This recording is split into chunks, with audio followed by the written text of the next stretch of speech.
They found him sitting under a tree. No ID, no name, no missing person report, just bones, a rifle, and a watch that stopped at 1:59. And for over 50 years, nobody asked who he was. Until now. If you've ever felt forgotten, if you've ever seen someone ignored because they didn't matter to society, then this story will hit hard. Hit like, subscribe, and stay till the end. Because this isn't just a mystery. It's a story about how a man disappeared and how the system let him.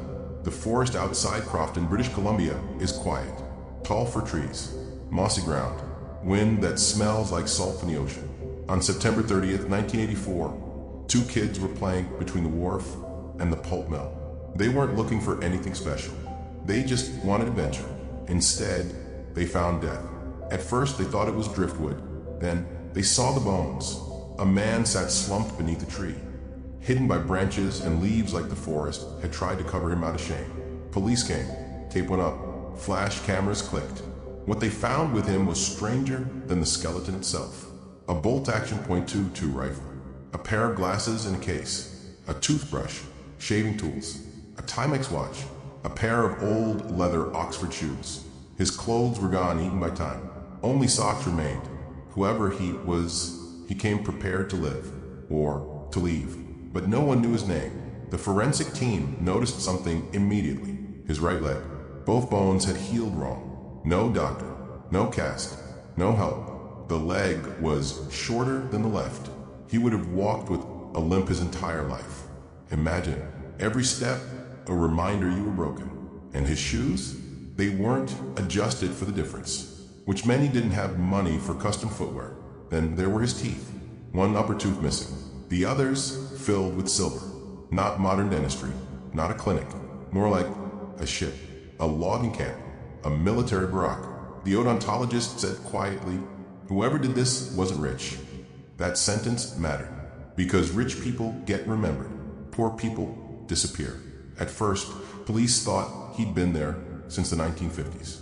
Then, an environmental scientist studied a tree root that had grown around his foot. Trees don't lie. The root said he died around 1970, springtime. A witness later came forward.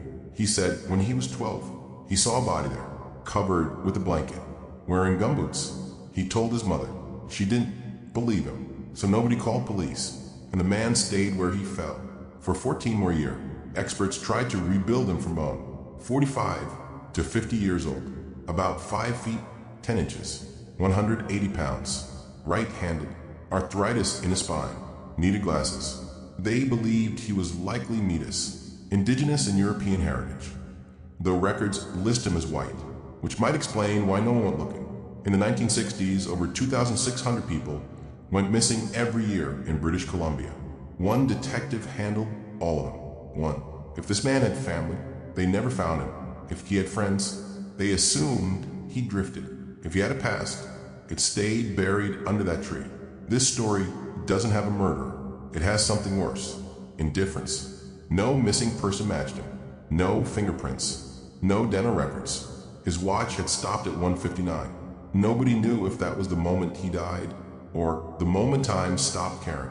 Police believed he went there on his own. Maybe drunk. Maybe tired. Maybe cold. Maybe he just needed to sit down. And nobody ever came back for him. That's the injustice. Not violence. Erasure. Think about it. A man with a limp, with arthritis, with glasses, carrying a toothbrush and shaving kit. That means he planned to wake up again. He planned for tomorrow. But tomorrow never came, and the world kept moving without him. Ships passed, logs floated, children grew up, and he became unidentified body number 1984 Crofton. Not a name, a number. Decades later, researchers began digging. Old newspapers, court files, microfilm. They found details missing from official records. The belt, the coat, the sweater, the Canadian-made toiletries. Someone cared enough to pack, which means someone cared enough to miss him. And that's where the revenge begins. Because the system forgot him, but the story didn't. The revenge is not blood, it's exposure. The truth is now public. His limp is known, his dental work recorded, his time of death narrowed, and suddenly he isn't invisible anymore. Somewhere there was a man with a bad leg who never came home. And now, people are finally looking.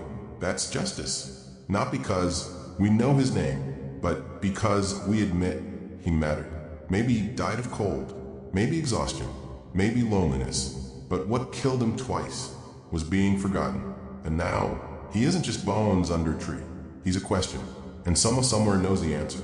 If this story stayed with you, hit like, and tell me in the comments, do you think someone still remembers him?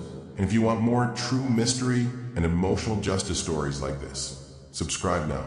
Because some people don't get revenge, they get remembered.